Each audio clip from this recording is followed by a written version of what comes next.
बिहार विधानसभा चुनाव 2020 में महागठबंधन 12 सीटों के अंतर से सत्ता में आने से चूक गया था, जिसके बाद कांग्रेस पार्टी की कड़ी आलोचना हुई थी।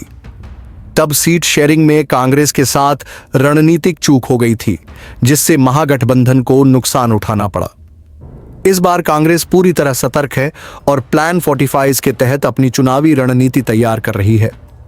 पिछले चुनाव में हुई हार से सबक लेते हुए कांग्रेस इस बार पूरी ताकत के साथ मैदान में उतर चुकी है।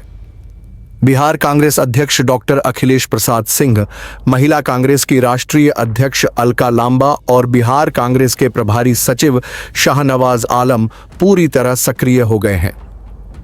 पार्टी का फोकस सिर्फ चुनावी तैयारियों पर ही नहीं, बल्कि उन सीटों की पहचान पर भी है जहां कांग्रेस के जीतने की संभावनाएं अधिक हों।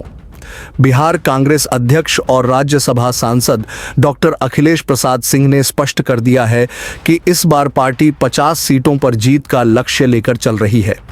उन्होंने यह भी स्वीकार किया कि यह आसान नहीं होगा, लेकिन असंभव भी नहीं है।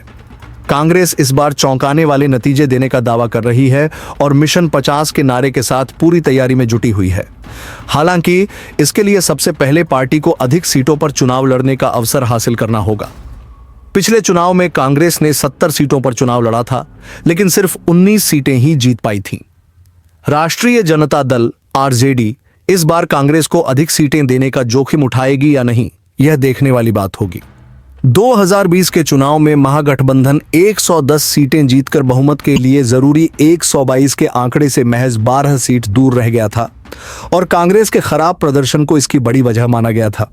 इस बार कांग्रेस अपनी पुरानी गलतियों को दोहराने के बजाय एक नई रणनीति के तहत मैदान में उतरने जा रही है। मिशन 50 का नारा देने वाली कांग्रेस पार्टी यह अच्छी तरह समझ रही है कि सीट शेयरिंग के दौरान पिछला प्रदर्शन उसकी सबसे बड़ी चुनौती बनेगा। यही कारण है कि इस बार पार्टी ने प्लान 45 नाम से एक खास रणनीति तैयार की है। 2015 के चुनाव में कांग्रेस ने 41 सीटों पर चुनाव लड़ा था और 27 सीटें जीतने में सफल रही थी। तब महागठबंधन में जेडीयू भी शामिल थी, जिससे कांग्रेस को बेहतर सीटें मिली थीं।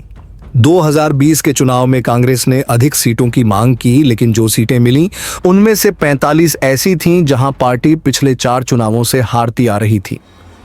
आरजेडी ने कांग्रेस को 70 सीटें देने का तो वादा किया था, लेकिन ज्यादातर सीटें ऐसी थीं जहां एनडीए का मजबूत प्रभाव था। इसका नतीजा यह हुआ कि कांग्रेस को हार का सामना करना पड़ा और महागठबंधन की हार के लिए कांग्रेस को दोषी ठहराया गया। इसके विपरीत वामपंथी दलों ने 49 सीटों पर चुनाव लड़ा और 16 सीटों पर जीत दर्ज की।